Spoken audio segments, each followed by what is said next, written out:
بسم اللہ الرحمن الرحیم۔ شیعہ ماتم کیوں کرتے ہیں؟ پہلے اس کے بارے میں شیعہ موقف پہ بات کرتے ہیں، پھر ماتم کی شرعی حیثیت کے اوپر بات کریں گے کہ ہمارے دین اسلام ماتم کے بارے میں کیا کہتا ہے، ماتم کرنا کتنا سخت گناہ ہے، اور اس کی ابتدا کیسے اور کہاں ہوئی، اور اس کے اصل حقائق کیا ہیں۔ مختلف فرقہ سے جڑے لوگوں کی ماتم کے بارے میں اپنی اپنی رائے ہے، حالانکہ حضور پاک صلی اللہ علیہ وآلہ وسلم نے ماتم کرنے سے سخت منع فرمایا ہے۔ پھر شیعہ ماتم کیوں کرتے ہیں؟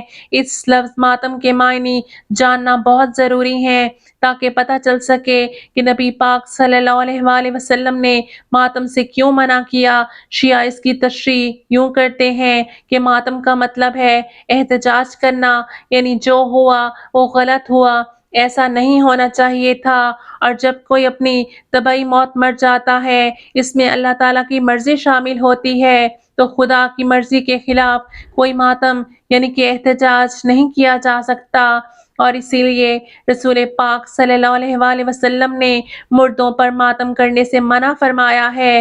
مسلک کی شیعہ میں بھی مردوں پر ماتم کرنا سختی سے منع ہے۔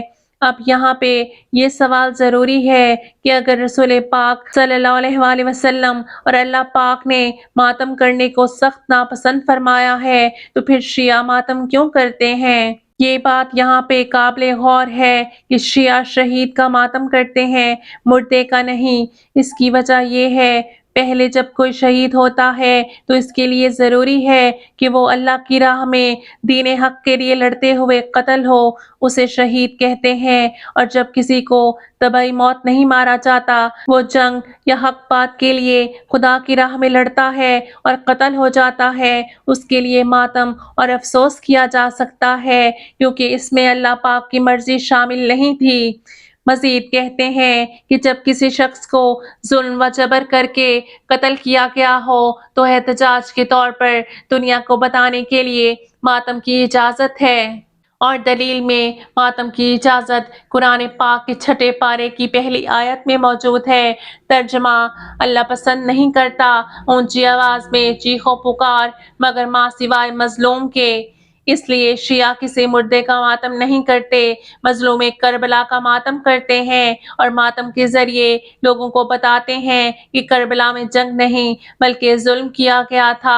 اسلام قطعاً ماتم کی اجازت نہیں دیتا۔ اسلام میں مصیبت پر صبر کرنے کا حکم دیا گیا۔ اپنی مصیبت یا مصائب اہل بیت کو یاد کر کے ماتم کرنا یعنی ہائے واویلا کرنا، سینے یا چہرے پہ تماچے مارنا، بدن کا زخمی کرنا، نوحہ کرنا، یہ باتیں خلاف صبر، ناجائز و حرام ہیں۔ خود بخود دل میں رقت پیدا ہو کر اور آنکھوں سے آنسو بہنے لگیں اور گریہ آ جائے تو یہ رونا جائز ہوگا اور وجہ رحمت خداوندی بنے گا۔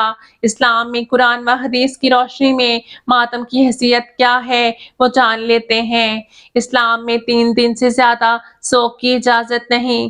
حضرت ام حبیبہ رضی اللہ عنہا فرماتی ہیں، رسول پاک صلی اللہ علیہ وآلہ وسلم کو فرماتے ہوئے سنا، جو عورت اللہ اور آخرت پر ایمان لائی اس کے لیے جائز نہیں کہ وہ 3 دن سے زیادہ سوگ کرے، البتہ اپنے خاوند کی موت پر 4 ماہ 10 دن تک سوگ کرے۔ اسے بخاری شریف سے روایت کیا گیا ہے۔ اسی طرح حضرت امام جعفر صادق فرماتے ہیں، کسی مسلمان کو کسی دوسرے مسلمان پر 3 دن سے زیادہ سوگ کرنا جائز نہیں، سوائے اس عورت کے جو اپنے شوہر کی موت پر 4 ماہ 10 دن تک سوگ کر سکتی ہے۔ اس حدیث سے ان لوگوں کو عبرت حاصل کرنی چاہیے جو کہ ہر سال حضرت امام حسین رضی اللہ عنہ کا سوگ مناتے ہیں، سینہ کوبی کرتے ہیں، ننگے پاؤں چلتے ہیں، اِثارِ ثواب کرنا، ان کی یاد منانا، ذکر اذکار کرنا جائز ہے، یہ سوگ نہیں۔ حضرت عبداللہ بن عباس رضی اللہ عنہ بیان فرماتے ہیں، زینب بنت رسول پاک صلی اللہ علیہ وآلہ وسلم فوت ہوئیں تو عورتیں رونے لگیں، تو حضرت عمر رضی اللہ عنہ نے انہیں کوڑے سے مارنے کا ارادہ کیا تو انہیں حضور پاک صلی اللہ علیہ وآلہ وسلم نے منع فرمایا۔ پھر فرمایا، اے عورتوں، شیطانی آواز سے پرہیز کرو، اور فرمایا جس غم کا اظہار آنکھ اور دل سے ہو وہ اللہ پاک کی طرف سے ہے اور رحمت ہے، اور جو غم ہاتھ اور زبان کی چلانے سے ہو وہ غم شیطان کی طرف سے ہے۔ حضرت عبداللہ بن مسعود رضی اللہ عنہ بیان کرتے ہیں رسول پاک صلی اللہ علیہ وآلہ وسلم نے فرمایا وہ ہم میں سے نہیں جو منہ پیٹے، گریبان پھاڑے اور ایام جاہلیت کے دور کی طرح چیخو پکار کرے۔ میت پر چیخو پکار کرنا، گلے پھاڑ کر رونا اور آہ و بکا کرنا، رب تعالیٰ سے شکایت کرنا، یہ ہمارے دین اسلام میں ہمارے لیے مقرر نہیں کیا، لیکن شہید تو بحکم رب تعالیٰ زندہ ہے، انہیں پیٹنا بالکل جاہلیت ہے۔ حضرت ابو ہریرہ رضی اللہ عنہ بیان کرتے ہیں رسول پاک صلی اللہ علیہ وآلہ وسلم نے فرمایا لوگوں میں دو خصلتیں ایسی ہیں جس کی وجہ سے وہ کفر میں مبتلا ہیں، کسی کے نسب میں طاق کرنا اور دوسرا کسی میت پر نوحہ کرنا۔ مسلم حدیث نمبر 68۔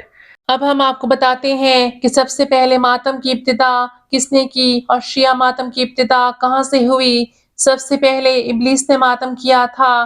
علامہ شفیع بن صالح شیعی عالم لکھتے ہیں جب شیطان کو جنت سے نکالا گیا تو اس نے سب سے پہلے نوحہ کیا۔ شیعہ مسلک کی معتبر کتاب مجمع المعارف حاشیہ قلۃ المتقین میں لکھا ہے۔ یہ جان کر حیرانی ہوگی کہ امام حسین رضی اللہ عنہ کا سب سے پہلا ماتم آپ کے قاتلوں نے کیا، پھر یزید نے دمشق میں اپنے گھر کی عورتوں سے 3 روز تک ماتم کروایا، ابن زیاد نے آپ کے سر مبارک کو کوفہ کے بازاروں میں گھمایا، کوفہ کے شیعوں نے رو رو کر کوہرام برپا کر دیا۔ شیعوں نے اپنی کتابوں میں لکھا ہے کوفہ والوں کو روتا دیکھ کر سیدنا امام زین العابدین رضی اللہ عنہ نے فرمایا یہ سب ہمارے قاتل ہیں اور یہ سب ہی ہم پر اب خود رو رہے ہیں۔ احتجاج طبرسی جلد نمبر 2 صفحہ نمبر 29۔ اللہ نگہبان۔